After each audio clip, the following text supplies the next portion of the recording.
तो बहुत सुंदर विषय है। संपूर्ण बनने के लिए अशरीरी स्थिति।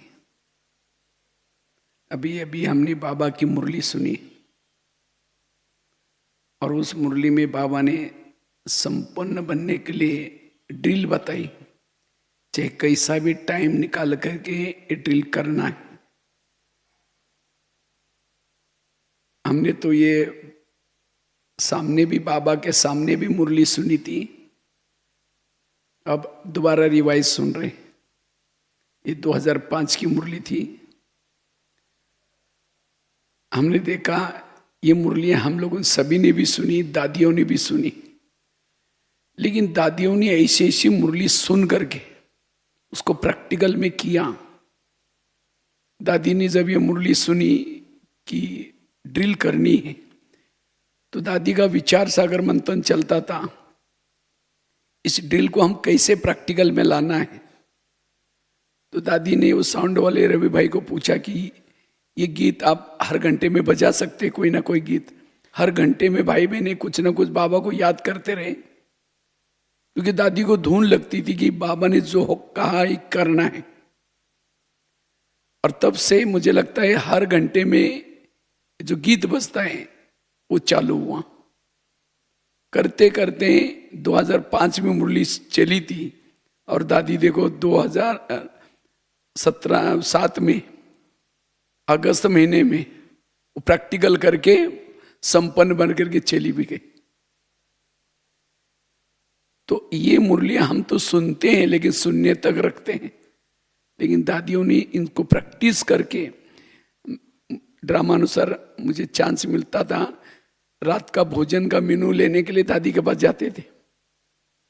लेकिन 2007 में दादी ने लगभग 2-3 महीना 1-2 महीना पूरा आंखें बंद कर दी।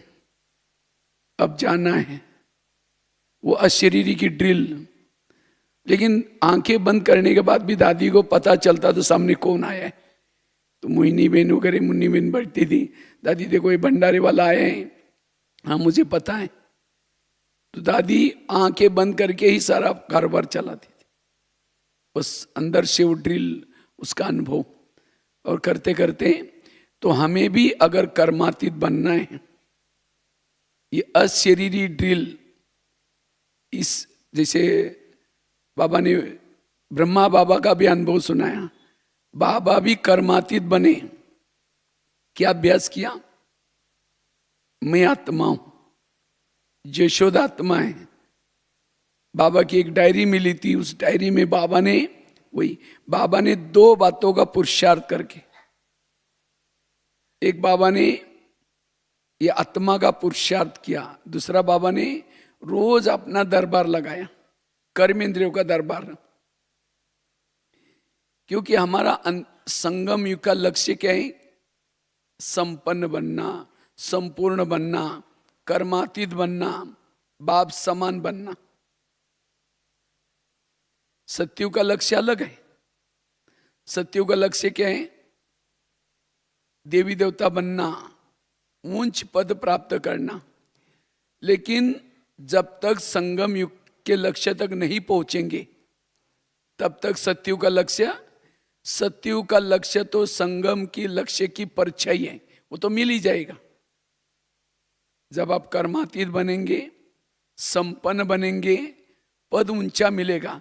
सत्युग के बारे में सोचने की जरूरत नहीं, लेकिन अब हमें संगम के लक्ष्य तक पहुंचने का ही पुरुषार्थ करना है।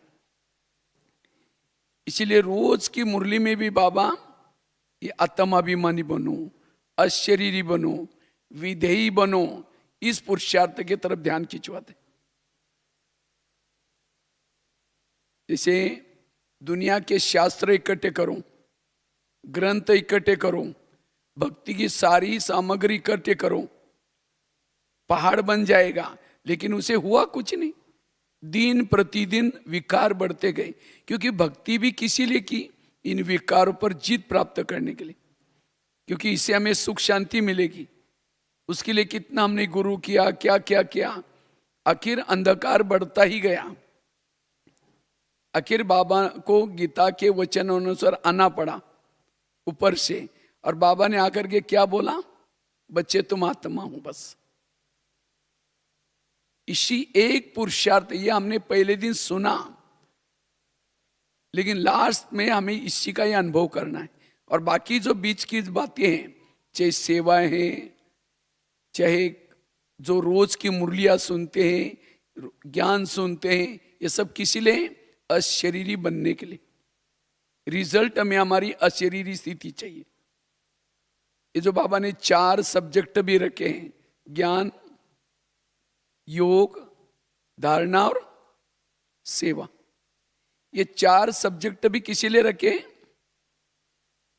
अशरीरी बनने के लिए, विधेयी बनने के लिए। अगर ये 4 सब्जेक्ट हम करते भी हैं तो भी अशरीरी स्थिति नहीं है, इसके विधि में कुछ गड़बड़ी। हम रोज मुरली तो सुनते हैं, लेकिन मुरली सुनने के बाद भी मेरी आत्मिक स्थिति नहीं, अशरीरी स्थिति नहीं, इसका मतलब कई तो कहते हैं हम कभी मुरली मिस नहीं करते, रोज मुरली सुनते हैं। अगर मुरली सुनते तो भान क्या चाहिए, अशरीरी का भान चाहिए, आत्मिक भान चाहिए। अगर नहीं है, सुनने तक वो मुरली है, उसका स्वरूप नहीं बनेंगे। जो सुने हुए पॉइंट का स्वरूप बनता है, वो पॉइंट स्वरूप बन जाता है, वो आत्मा के स्वरूप में बन सकता है। इसलिए ज्ञान केवल सुनना नहीं, सुनने की केवल एक ही मार्क है। समझो मुरली का श्रीमत के हमको 10 मार्क मिलते हैं, सुनने की केवल एक ही मार्क है, उसको धारण प्रैक्टिकल करने के 9 मार्क है। और हम सुन करके खुश हो जाते हैं, आज की मुरली सुन ली। अच्छा, योग करते, योग भी किसी लिए करते हैं, आत्मिक स्थिति में रहने के लिए, अशरीरी बनने के लिए, विधेयी बनने के लिए। योग तो मैंने किया, लेकिन तो भी वो स्थिति नहीं है। योग में आपका शरीर बैठा था, मन बुद्धि कहीं भटक रही थी, मन बुद्धि यथार्थ बाबा के पास नहीं गई थी। तो योग का रिजल्ट भी अशरीरी स्थिति, विधेयी स्थिति। कई कहते हम रोज जो भी बाबा ने आज तक ब्राह्मण बनने के लिए जो धारणा बताई, सारी धारणाएं मेरे जीवन में है। पवित्रता की धारणा है, खान पान की धारणा है, सारी धारणाएं। अगर धारणा है तो मेरा भान क्या चाहिए, आत्मा का भान चाहिए। नहीं है, इसका मतलब वो धारणा दिखावटी है, एक्चुअली धारणा नहीं है। भले पवित्रता की धारणा है, लेकिन मनसा वाचा कर पवित्रता नहीं। सेवा भी करते हैं, सेवा किस लिए करते हैं, सेवाओं से हमको दुआएं मिलती हैं, और दुआएं हमें आत्मिक स्थिति में स्थित कराते हैं, दुआएं हमें खुशी में लाते हैं।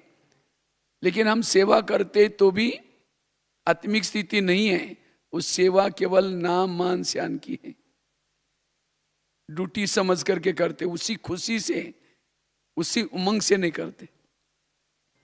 तो ये 4 सब्जेक्ट का सारा है, अशरीरी बनना, विधेयी बनना, निराकारी बनना, बाप समान बनना। क्योंकि बाबा ने समान वालों के लक्षण बताया, जो बाबा के समान बनेंगे वो निर्विघ्न बनेंगे, वो निर्विघ्न रहेंगे, निर्विकल्प रहेंगे, निर्माण रहेंगे, निर्मल रहेंगे। इसलिए हमें इस अशरीरी का अनुभव करना, क्योंकि इस अनुभव में सच्चा सुख है। जिन्होंने अशरीरी का अनुभव किया है, उसको इस संसार की कोई भी चीजें आकर्षित नहीं कर सकती। वो सदा मुक्त रहेंगे, शरीर में रहते हुए भी मुक्त, बेफिक्र बादशाह रहेंगे। जो इस स्थिति में रहता है, शरीरी स्थिति में रहता है, वो निरंतर योगी बन सकता है, वो कर्म योगी भी बन सकता है। इसलिए दादी जानकी जी भी हर क्लास में क्या याद दिलाती थी, मैं कौन और मेरा कौन। जो इस स्वरूप में स्थिति में रहता है, वो सदा एवर रेडी है, वो सदा एवर रेडी, जाने के लिए तैयार बैठा है, वो संपन्न है, संपूर्ण है, उसकी आंखें खुली हैं, कान खुले हैं, देखते हुए भी न देखने की उसकी अवस्था रहेगी। और उसके जीवन में गुण और शक्तियां, जैसे आज बाबा ने जैसे कहा सहन शक्ति की कमी, महसूस करने की शक्ति की कमी, ये शक्तियां क्यों नहीं है? क्योंकि अशरीरी स्थिति नहीं है। जिसकी अशरीरी स्थिति नहीं है उसको कोई छोटी छोटी बातें सहन नहीं होगी। सहन करने का पुरुषार्थ नहीं है, पुरुषार्थ अशरीरी विधेयी बनने का है।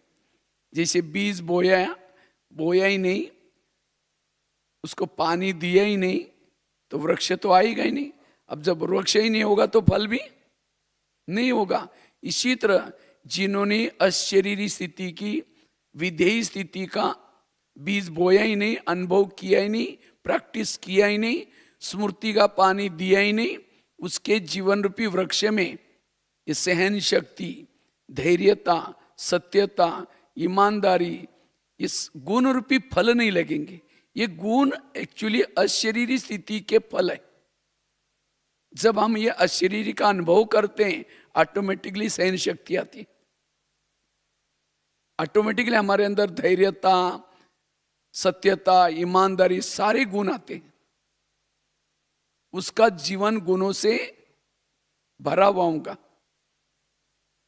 इसीलिए हमें अनुभव क्या करना है? अशरीरी का, ये अशरीरी स्थिति की मेहनत करनी। जो ये अशरीरी स्थिति की मेहनत करता है उसका मन सदा चुप रहता है, जिसको बाबा कहते हैं अंतर्मुक्ता। जैसे आज भी बाबा ने कहा कि चुप रहो। हमारा पुरुषार्थ क्या है? चुप रहने का। चुप रहने का अर्थात सदा अशरीरी स्थिति में रहना, अंतर्मुखी रहना। उसका हमेशा समय सफल हो रहे हैं। और जो इस अवस्था में रहता है उसके संकल्प में बल आता है, उसके वाणी में बल आता है, उसके दृष्टि में भी बल आता है।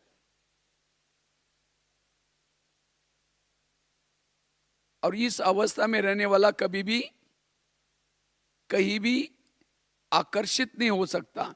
एक बाबा के सिवाय कहीं आकर्षित नहीं हो जाएगा। कोई भी उसको आकर्षित नहीं कर सकता।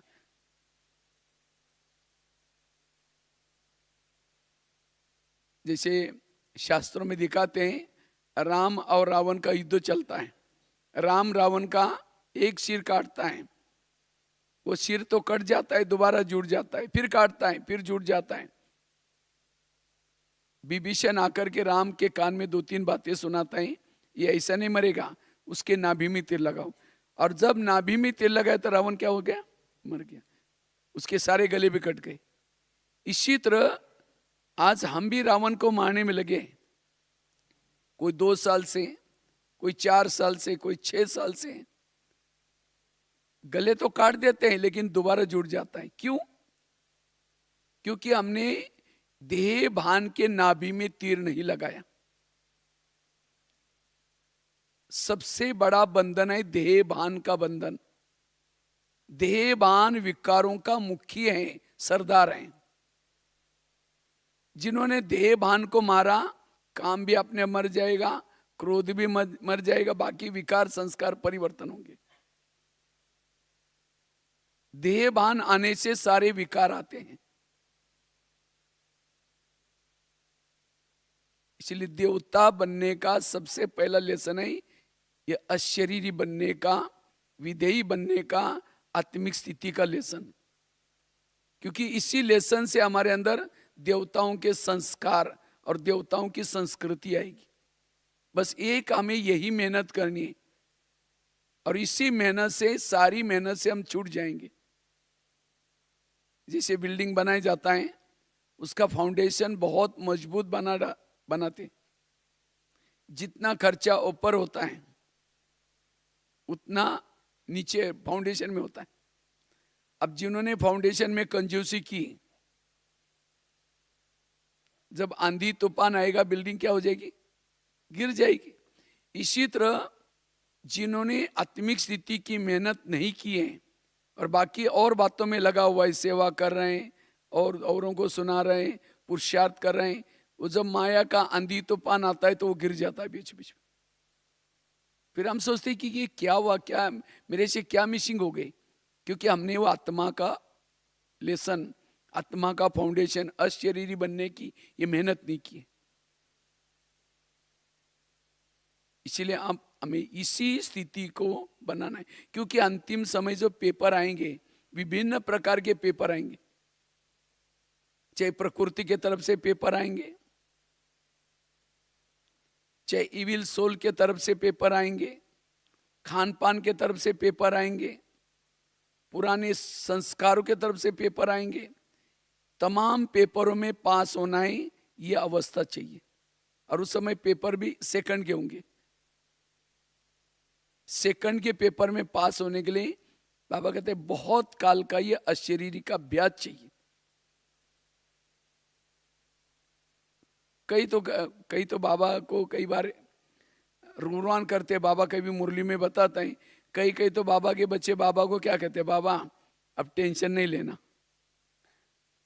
अंत में हम जब विनाश हो जाएगा हमारा वैराग आएगा। बाबा कहते हैं नहीं, बहुत काल का अभ्यास चाहिए, क्योंकि अंत समय जब आत्माएं शरीर छोड़ेगी उस समय परमधाम का गेट तो बंद है, तो वायुमंडल में भटकती रहेगी और उनके अंदर विकारों के ख्यालात आते हैं, वो कहाँ जाएंगे, उनको तो शरीर है ही नहीं।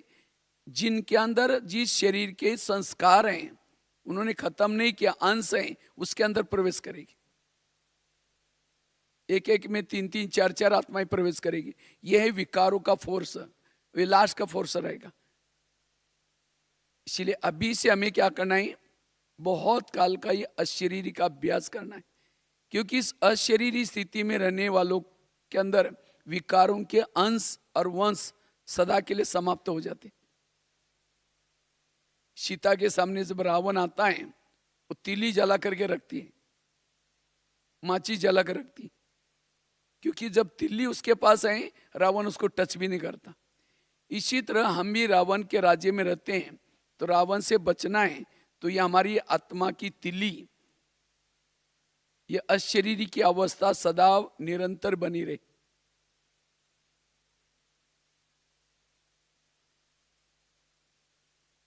इसलिए बार बार हमें बीच बीच में ड्रिल करनी है और उसी स्वरूप में रहना है। इसी से हम कहीं भी किसी व्यक्ति के तरफ, कोई वस्तु के तरफ आकर्षित नहीं कर सकते। यह है स्वतंत्र अवस्था, जिसको बाबा ने अभी इस मुरली में भी कहा, स्वतंत्र बनो। और सबसे पहले ध्येय बान से स्वतंत्रता, फिर स्वभाव संस्कार से स्वतंत्र, और स्वतंत्र बनने के लिए यह अशरीरी का अभ्यास, आत्मिक स्थिति चाहिए। इससे हमारा इंद्रियों पर भी कंट्रोलिंग पावर, रूलिंग पावर चलेगी, और इसी से हमारा पद भी, इसी अवस्था से हमारा पद ऊंचा होगा। इसलिए हमें बार बार ये अशरीरी स्थिति में रहने का अभ्यास करना है। जितना इस अवस्था में रहते हैं, हमारे अंदर जो विकारों की भूत है, जैसे दोपहर के बाद क्या हो गया, धीरे धीरे आत्मा की लाइट कमजोर होती गई, डीम होती गई। जैसे आत्मा की लाइट कम होती गई, डीम होती गई, जैसे जिस घर में लाइट नहीं रहती तो वहां क्या होता है, कई दिनों तक कोई बंगले में लाइट ही नहीं जली, तो धीरे धीरे भूत, पहले कहते थे भूत बंगला, ये भूत कहाँ जाता है, जहां अंधेरा है। और आजकल तो लाइट हो गई, इसलिए भूतों का नाम निशान खत्म हो गया। इसी तरह दोपहर के बाद धीरे धीरे क्या हो गया, इस शरीर में आत्मा का भान कम होता गया, तो काम का भूत घुस गया, क्रोध का भूत घुस गया, और हर शरीर अभी भूत बंगला बना हुआ है। कौन सा भूत किस समय जागृत होता कोई भरोसा नहीं। अब इन भूतों को भगाना है तो क्या करो, लाइट जला कर रखो। इसीलिए बाबा कहते ये ड्रिल करो, इसी ड्रिल से जो भी कमी कमजोरी रही है वो क्या हो जाएगी, परिवर्तन हो जाएगी। यही पुरुषार्थ हमारा, पुरुषार्थ, पुरुष मतलब आत्मा, रत मतलब शरीर, ये शरीर से अपने आप को अलग अनुभव करना, ये है पुरुषार्थ। कभी कभी कहते हैं हम, हमारा आजकल पुरुषार्थ ढीला हो गया। पुरुषार्थ ढीला हो गया मतलब मैं आजकल देह भान में आया हूं और इसीलिए मुझे किसी की कमी कमजोरियां दिखते हैं, मेरे अंदर पुराने संस्कार आ गए, मेरा पुरुषार्थ ढीला हो गया। तीव्र पुरुषार्थ अर्थात रात भर जागना, मौनी बाबा बन करके बैठना, ये नहीं है। तीव्र पुरुषार्थ अर्थात निरंतर ये स्वरूप में स्थित रहना, सोल कॉन्शियस में, अशरीरी विधेयी स्थिति में। और आजकल का जो बाबा के साथ जो मिलन है, अव्यक्त मिलन है। अव्यक्त मिलन की हर पल की अनुभूति करनी है तो अव्यक्त स्वरूप में, इस अशरीरी स्थिति में रहने की अवस्था है। जो अशरीरी स्थिति में रहता है हर पल बाबा की अनुभूति कर सकता है।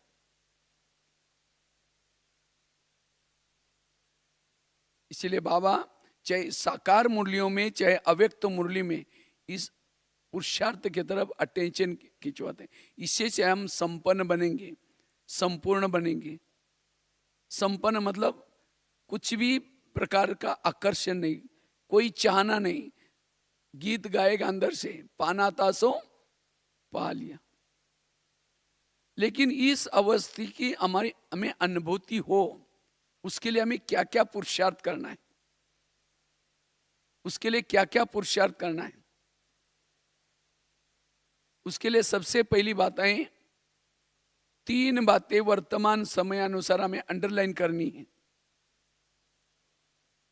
एक तो अमृत वेला का योग,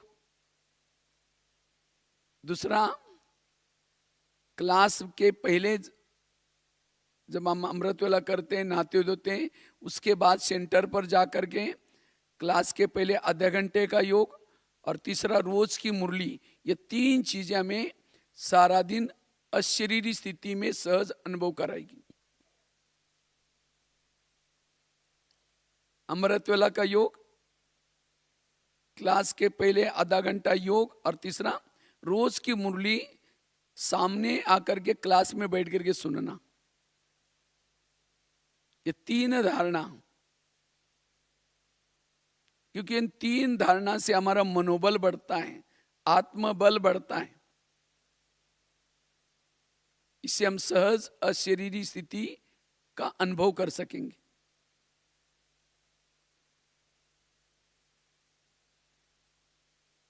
दूसरी बात है, अगर इस अशरीरी का अनुभव करना है, विधेयी स्थिति का अनुभव करना है, हमारे सारा दिन के संकल्प कम से कम चले, सारा दिन के संकल्प समर्थ चले, पॉजिटिव चले।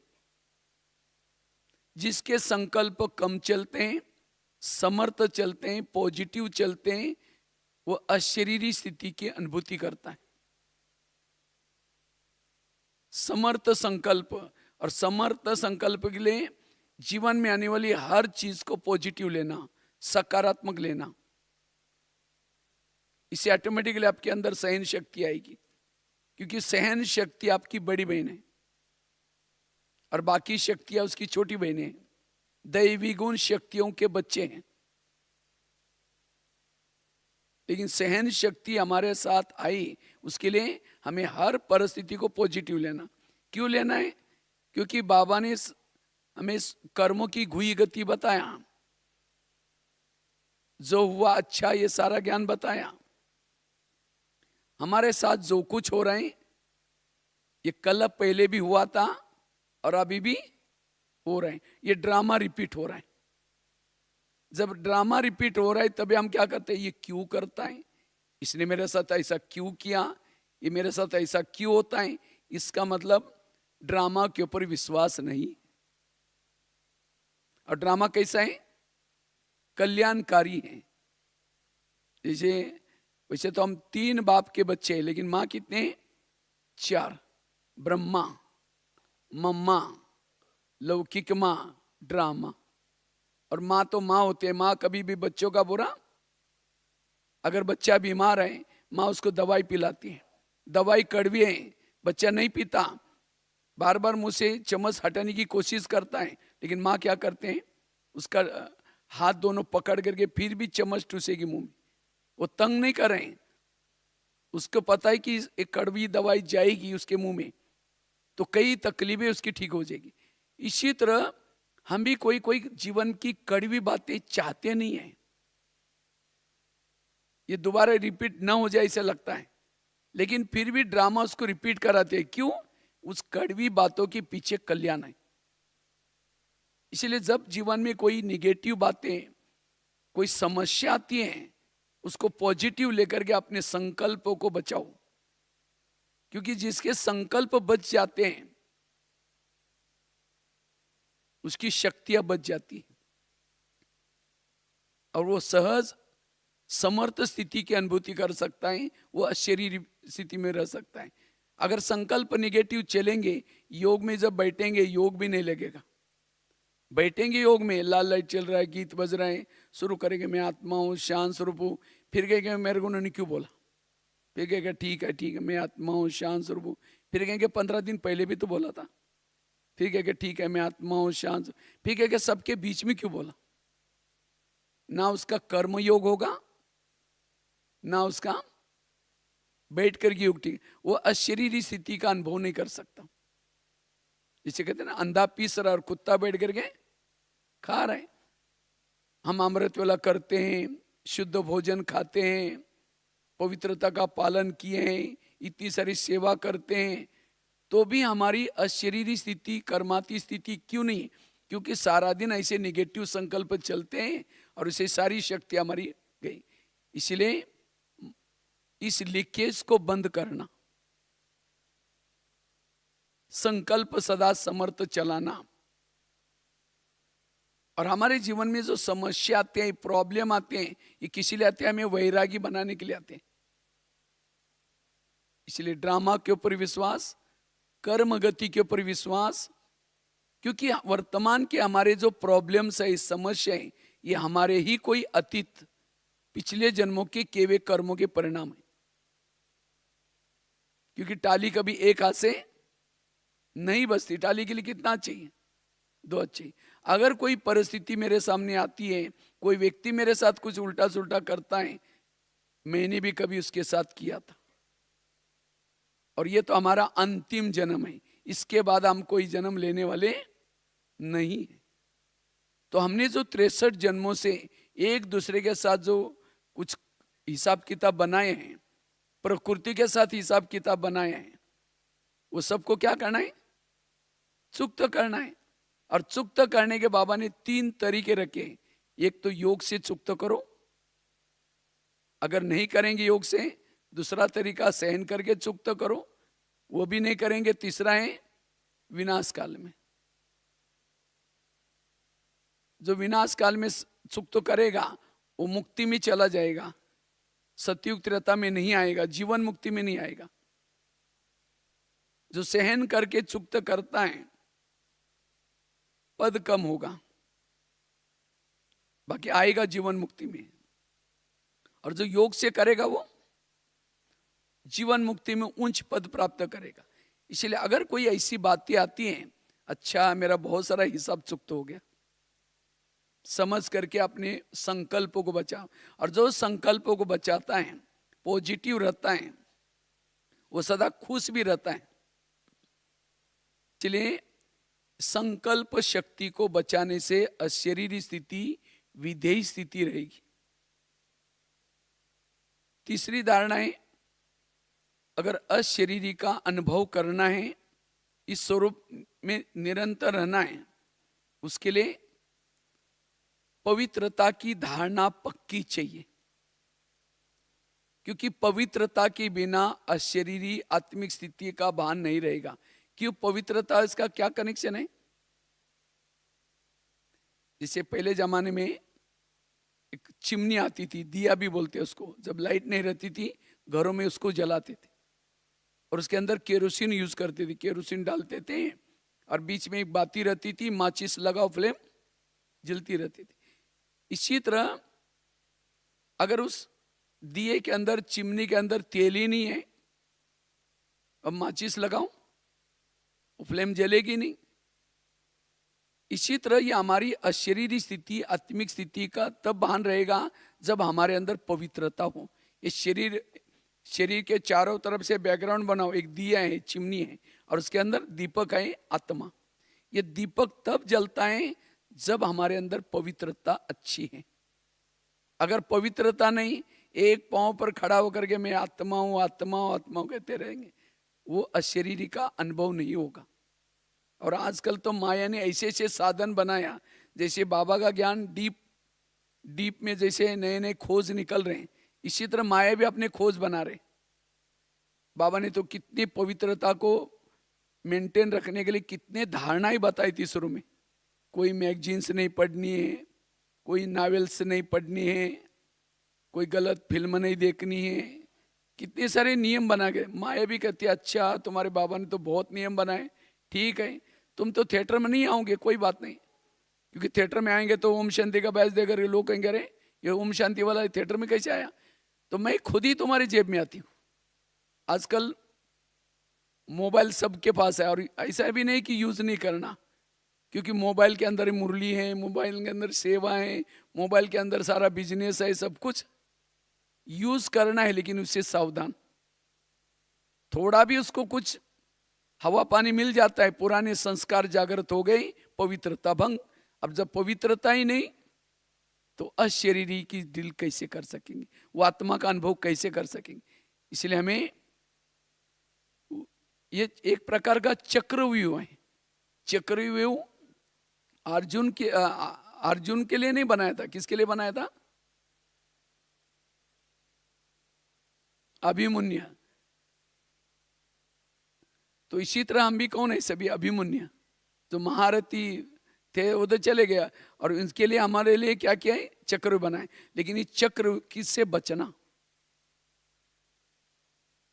जब पवित्रता हमारा, और केवल पवित्र रहने से भी नहीं चलेगा, हमारी स्मृति, जैसे दीपक तब जलता है जब बाती सदा तेल के अंदर डूबी रहे, इसी तरह हमारी बाती बुद्धि सदा का परम धाम में लगी रहे।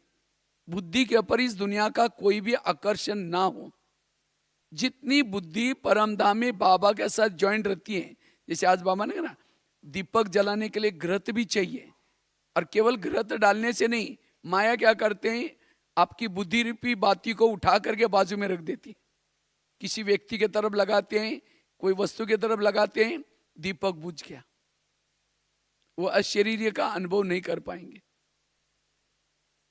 इसलिए पवित्रता की धारणा से अशरीरी रहना, अशरीरी बनना इजी होगा। और जब इस अशरीरी स्थिति में रहते हैं, वो हमें सुख मिलता है। और जिन्होंने ब्राह्मण जीवन में अशरीरी से सुख प्राप्त किया, उसको संसार आकर्षित नहीं कर सकता। संसार में रहते हुए भी चेहरे में सदा खुशी रहेगी। आज है कोई ब्राह्मण बने हैं, ब्राह्मण चेहरा देखो तो हमारा ना चेहरे में कोई खुशी नहीं है, उमंग उत्साह नहीं। क्यों? अंदर से वो व्यर्थ बातें, मेरा क्या होगा। अभी कई ब्राह्मण भी तनाव में रहते हैं, टेंशन में रहते हैं, कोई कोई तो घर की बातें का भी टेंशन करते हैं। इसलिए बाबा के ऊपर विश्वास, सदा पॉजिटिव रहना और सदा पवित्रता की पालना। 3 धारणा बताई। पहली बताई अमृत वेला का योग, क्लास के पहले आधा घंटे का योग। हमने देखता आजकल, मैं कई सेंटर पर हम लोग जब जाते रहते हैं तो देखते हैं कि क्लास में आजकल भाई बहने सीधा आकर के मुरली सुन के जाएंगे, क्लास के पहले योग ही नहीं करते। जैसे मधुबन में भी नियम है, देखो आधा घंटा क्लास के पहले योग चलता है। क्लास के पहले, क्योंकि हमें संगठन का योग कब मिलता है? संगठन का योग केवल क्लास के पहले ही मिलता है। और क्लास के पहले जब योग करके आप मुरली सुनेंगे, वो मुरली के अंदर बाबा क्या क्या बताता है, उसके अंदर एकाग्रता आते हैं, उस एकाग्रता से ध्यान से मुरली सुन सकेंगे।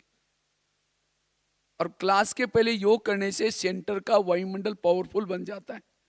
जब सेंटर का वायुमंडल पावरफुल है तो एक दूसरे की, ब्राह्मणों की किसी की कमियां नहीं दिखाई पड़ेगी, सब अच्छे नजर आएंगे।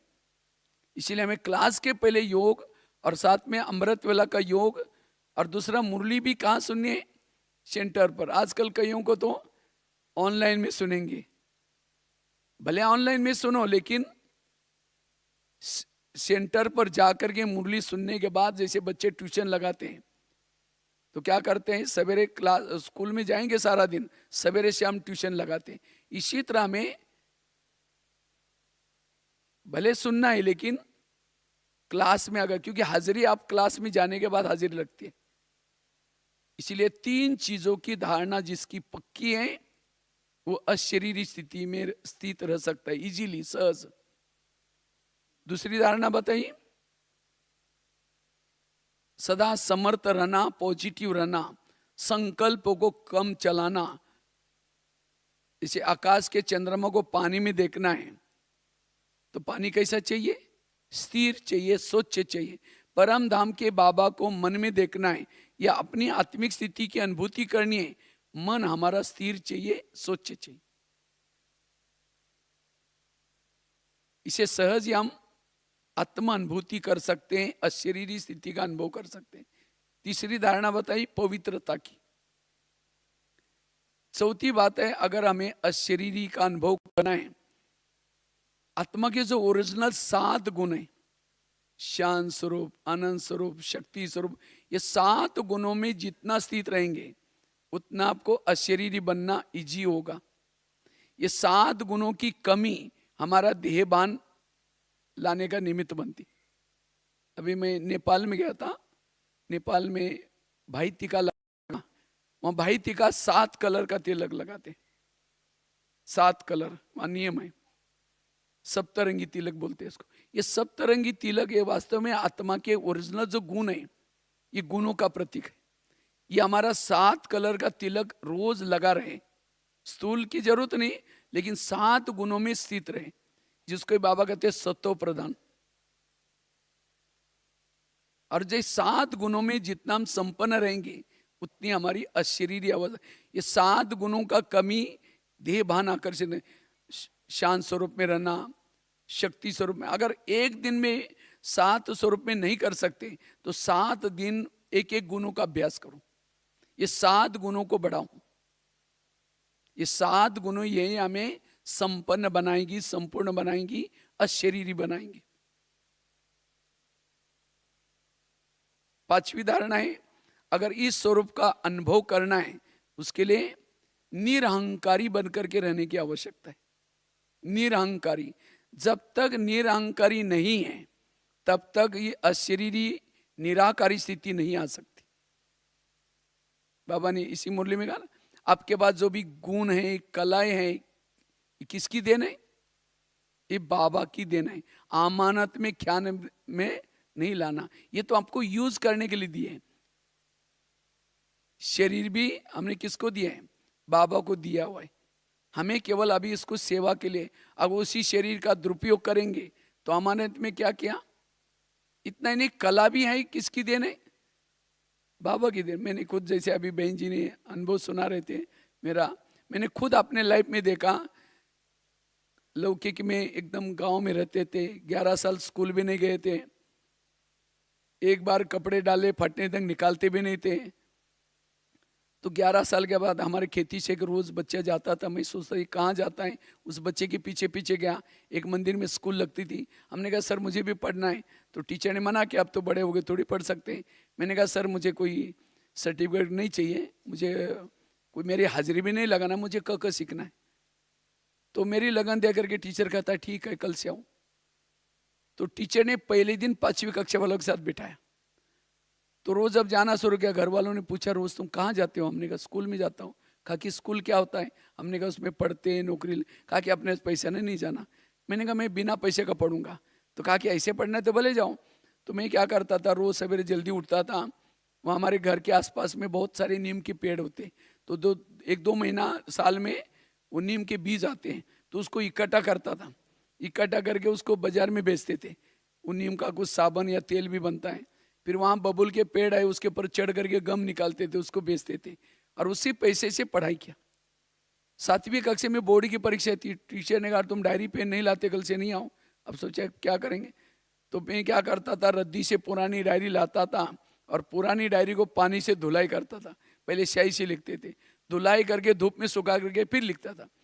तो एक दिन आया 9वीं कक्षा में, उसी डायरी में एक ब्रह्मा कुमारी का किताब मिला और उसी से बाबा के ज्ञान में आए। तो उसमें अंदर 3 लोग का चित्र देखा, मेरे को बहुत अच्छा लगा, क्योंकि 8 दिन पहले टीचर ने एक लेसन पढ़ा था, मनुष्य चांद तक गए, आर्मस्ट्रांग, नील आर्मस्ट्रांग। लेकिन मैंने जब ये किताब देखा तो उसमें चांद से भी पार ब्रह्मा बैठा है, विष्णु बैठा है, ऊपर शंकर जी, और उससे भी पार ज्योति बिंदु। तो मैंने सोचा यहाँ तो कोई वैज्ञानिक गया होगा, तब तो जाके चित्र बनाया। मैंने क्या किया, सर को चित्र दिखाया। हमने कहा सर आपने उसी दिन कहा था कि मनुष्य चांद तक गए, आर्मस्ट्रांग, नील आर्मस्ट्रांग पहला कदम रखा, लेकिन इसके पार कौन कदम रखा वो तो बता ही नहीं आपने। तो टीचर ने बाजू की सारी लिखत पढ़ी, कहता है नहीं छोड़ो, इसका कोई क्वेश्चन परीक्षा में नहीं आएगा। हमने कहा सर पढ़ाई केवल क्वेश्चन आंसर लिखने के लिए थोड़ी पढ़ते हैं। तो मैंने प्रिंसिपल को जाकर पूछा है, उन्होंने भी वही जवाब दिया। तो मैंने क्या किया, गांव में जो भी लोग थे, लोग पढ़े लिखे थे, उनको जाकर पूछता था, ये सभी कहते थे छोड़ो इसका। तो मैंने क्या किया, उसके ऊपर एक ब्रह्मा कुमारी का एड्रेस था नागपुर का, नागपुर से मराठी लिटरेचर छपता था, वहाँ एक पत्र लिखा 15 पैसे का, आदरणीय ब्रह्मा कुमारी, आप लोग तो चंद्रमा से भी पार गए, लेकिन आप लोगों ने अपना नाम जागरूक में क्यों लिखवाया, प्रश्न भेजा। तो वहाँ से मुझे एक पत्र आया, आप 10 रुपये भेजे, इसके बारे में जानकारी देंगे। तो मेरे पास 10 रुपये तो था ही नहीं, तो मैंने कुएं से ला करके पानी बेचा, 2 पैसा 3 पैसा, और उसी से मैंने क्या किया, 10 रुपये 6 महीने में इकट्ठा हो गया और उसको मनी ऑर्डर से भेजा। और वहाँ से हर महीने में किताब आता था, हर महीने में किताब आता था, आत्मा क्या है, फिर दूसरे महीने में परमात्मा क्या है। तो वो उस अनुसार मेडिटेशन करना, योग लगाना शुरू किया। तो उसके बाद तब तक मेरी 10वीं पूरी होगी, 10वीं में बोर्ड में फर्स्ट नंबर लिया। 10वीं के बाद ITI का कोर्स करने के लिए बड़े शहर में गए थे। तो वहाँ 1 साल के बाद तो वहाँ एक पाठशाला मिली। जिस दिन मैं पाठशाला में गया था वहाँ मुरली चल रही थी, बच्चे तुम आत्मा हो। ये पहला ही लेसन में, ये जब मैंने पहले दिन पाठशाला में गया था, यही मैंने पूरी मुरली इसी के ऊपर। तो मुझे लगा यहाँ का मुख्य लेसन आत्मा का। मैं बाहर जाकर के अपने हाथ पर भी लिख करके रखा है, मैं आत्मा हूँ, इधर लिख कर रखा उस समय। उसके बाद मैंने क्या किया, हर घंटे का चार्ट लिखना शुरू किया, हर घंटे में चार्ट लिखता था। मैं ग्राफिक बनाना शुरू किया, हर घंटे में ग्राफ बनाता था, मैं आत्मा कितना परसेंटेज स्थिति रही, तो हर घंटे में चेक करते थे। और उसे पहले तो मैं कोई भी पुलिस वालों को देखता था और डरता था, 2 शब्द नहीं बोल सकता था। लेकिन धीरे धीरे कई बार जब मैं पाठशाला में आता था, लास्ट में बैठता था, पाठशाला में फटा हुआ कुर्ता था, ऐसा पकड़ करके बैठता था। कभी कभी बहनें कहती थी बेचारा गरीब बच्चा, ये 2 शब्द भी नहीं बोलता, पता नहीं सतयुग में आएगा नहीं आएगा, ऐसे ऐसे बोलते थे। तो फिर भी मैंने ये सोचा कि नहीं, बाबा ने चुना हुआ है, मतलब कुछ तो विशेषता होगी। तो जब मधुबन में आने की बारी आई तो बहन जी को कहा, बहन जी मुझे मधुबन में जाना है।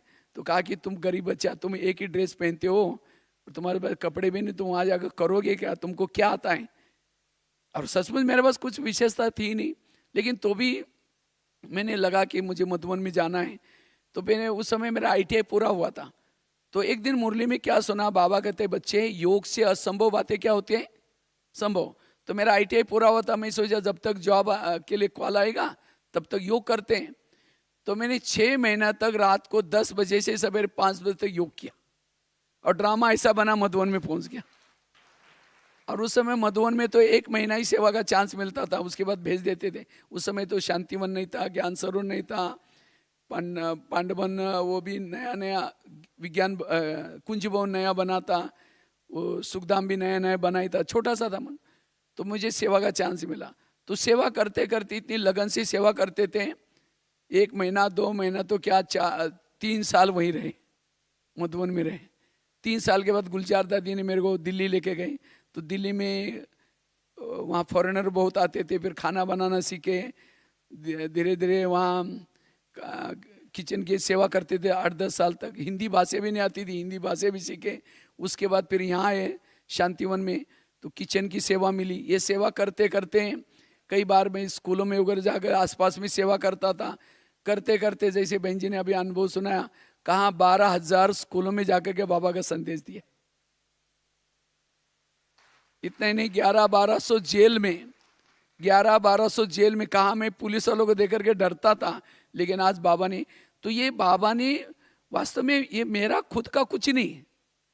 मैं कभी कभी अपने आप को समझा तो भगवान भाई तुम तो हिंदी भाषा भी नहीं जानते थे, इतना ही नहीं लौकिक में हम तो कभी 3-4 महीना नहाते भी नहीं थे लौकिक में, ऐसी स्थिति में रहते थे। लेकिन बाबा ने देखो क्या से क्या बना, बाबा ने इतना उपकार किया, अपना नाम भी दे दिया, भगवान ने अपना भाई, भगवान भाई, वंडरफुल, भाई बनाया। तो इसीलिए आज कहाँ ट्रैवलिंग करके इतना सारा पूरा भारत में कितनी सारी जगह पर जा करके सेवा करते हैं। तो ये मेरा कुछ नहीं, बाबा कराता है। बाबा क्या करता है, किसी आत्मा का भाग्य बनाने के लिए। इसीलिए कई भाई लोग मुझे भगवान भाई नहीं बोलते, भाग्यवान भाई बोलते, क्योंकि इतना बड़ा चांस मिलना पूरा भारत में। नेपाल में तो 70 जिले में गया हूँ, एक एक जिले में वहाँ की भाषा सारी जानता हूँ, सब कुछ। हाँ? तो इतना पहाड़ियों में जाकर के सेवा करना, भारत के कोने कोने में जाकर के। तो ये बाबा क्या करता है, किसी आत्मा का भाग्य बनाने के लिए उसके अंदर कलाई देता है, विशेषता देता है, और बहुत सारी ये देता है। लिखने की कला दे दी, किचन में खाना बनाने की कला दे दी, बोर्ड में, या आप लोग जो पुराने उनको पता होगा, काफ़ी सारे बोर्ड लिखते थे पहले, 20-25 बोर्ड लिखते थे, और बोर्ड में अच्छे अच्छे पॉइंट्स लिखते थे, लिखने की कला दे दी। तो इसलिए अभी भी हम लोग कहीं भी जाते रहते हैं पूरा भारत में, लेकिन हमेशा स्लीपर जाकर के, स्लीपर में यात्रा करता रहता हूँ। कभी भी कोई ऐसे, अभी मैंने संकल्प लिया था 60 साल होने तक स्लीपर में यात्रा करेंगे। अब 60 साल मेरा जून से पूरा होने वाला है, उसके बाद हम जा सकते हैं फिर। तो ऐसे से, और इकोनॉमी से चलना, तो ये बाबा ने कला ही दी। हम कभी भी अपने बचपन का दिन को भूलते नहीं। ये नहीं कि यहाँ आए तो यज्ञ में बहुत सारा है इसीलिए यूज करो अपने लिए। तो जितना निरहंकारी रहेंगे, मैंने अपने जीवन में एक निरहंकारी बनने के लिए एक बहुत सुंदर एक एग्जाम्पल, एक कहानी याद रखी है। एक व्यक्ति ने नया मकान बनाया। जब नया मकान बनाया तो पुराना से सामान शिफ्ट करना था। अब खर्चा तो बहुत हुआ, तो खर्चा बहुत हुआ तो सोचे कि यार सब सामान कैसे शिफ्ट करूं, कई ट्रक मंगाओ तो ज़्यादा खर्चा हो जाएगा। तो उन्होंने गधा भी पाला था, तो उस गधे के ऊपर रख करके क्या क्या सामान शिफ्ट किया। लेकिन एक मूर्ति बची। अब मूर्ति कैसे लेके जाए गधे के ऊपर, तो भी सोचे कि चलो कौन देखेगा, ऊपर से बेडशीट ढक देंगे।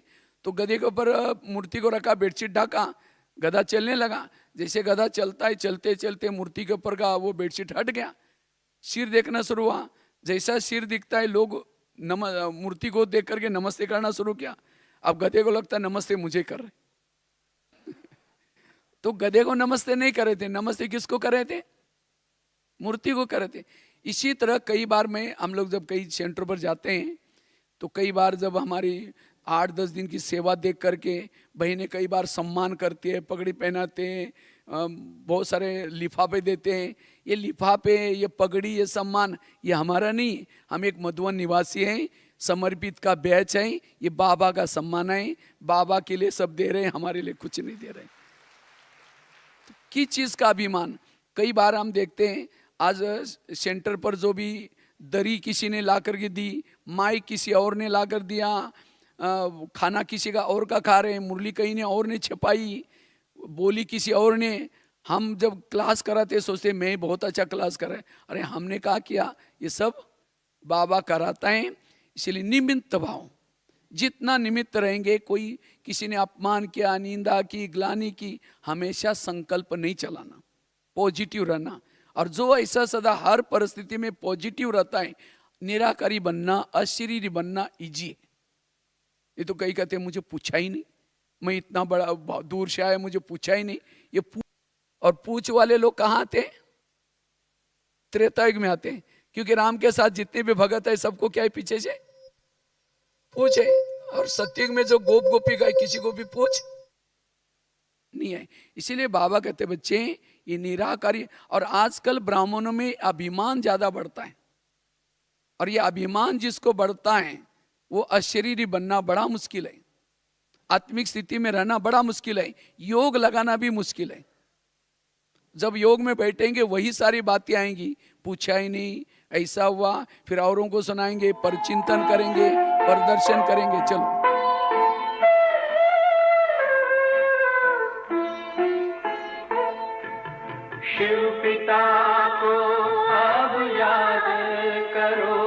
मुक्ति धाम तुम्हें जाना है। अपने सुकर्मों के बल पर ही सतयुग में तुमको आना है। शिव पिता को अब याद करो।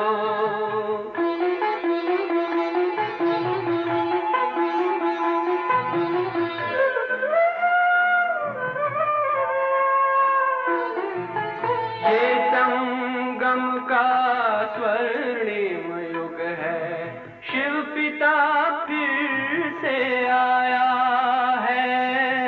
ब्रह्मामुख से शिव बाबा ने वही गीता ज्ञान सुनाया है। कलयुग का अंत अब आया है, विकराल विनाश खड़ा आगे। अब हम सबका शिव पिता ने बतलाया है। शिव पिता को अब याद करो।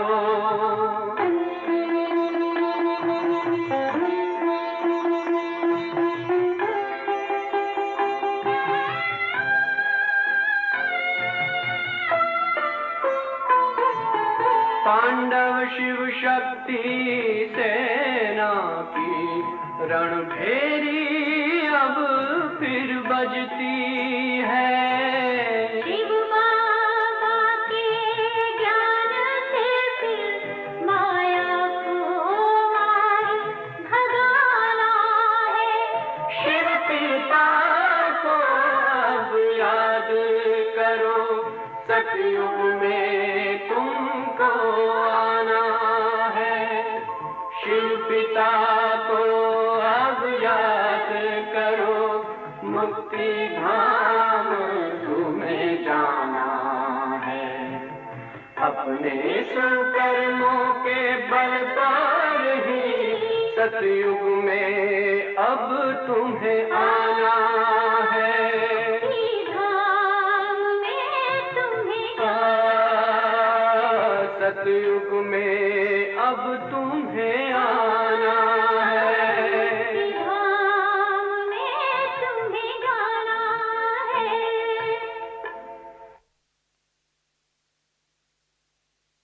और एक दो तीन बातें सुना करके हम फिर लास्ट में योग भी करेंगे 12:30 तक। तो बता रहे थे किस तरह से निरहंकारी स्थिति आज हमें अशरीरी बनने का आधार है। देखो भक्ति मार्ग में पांडव बड़े जीत गए थे, लेकिन जीतने के बाद भी पांडव हार गए थे। किसे हार गए थे? कौरव से तो जीत गए, लेकिन हार गए किसे? अभिमान से हार गए। ये जो शास्त्रों में जो भी बातें लिखी है संगम युग की यादगार है। इसीलिए बाबा कहते बच्चे ये निरहंकारी बनना, मुझे लगता है सभी दादियों ने भी हमें यही शिक्षा दी है। मम्मा ने कहा हुक्मी हुक्म चला रहा है करण करावनहार। ब्रह्मा बाबा ने कहा निराकारी बनो, निर्विकारी बनो, निरहंकारी बनो। क्योंकि इस ज्ञान मार्ग में जितना आगे बढ़ते हैं, जितना सफलता मिलती है, ये अभिमान आना शुरू हो जाता है। इसलिए बाबा कभी कहते हैं मेरे अच्छे अच्छे बच्चे थे, अच्छे अच्छे बच्चे थे, ज्ञान योग करते थे, लेकिन आज वो यहां से चले गए और जाकर के बाहर डिसर्विस कर रहे हैं। कहीं ऐसे अभिमान आया, इसीलिए अभिमान आया, बहनों से बनी नहीं, इससे बनी नहीं, चले गए। इसीलिए अभिमान हमें कभी भी इस ज्ञान मार्ग में ना आए। कोई कलाओं का अभिमान, कोई विशेषता का अभिमान, कोई भी बात का अभिमान नहीं। और तब जाकर के ये अशरीरी हम बन सकते हैं। अन्यथा कहते हैं ना, आए थे हरि भजन करने के लिए, उठने लगे कपास। दो आपस में टकराते, क्यों टकराते? अभिमान के कारण। इसलिए निरहंकारी होकर के रहना।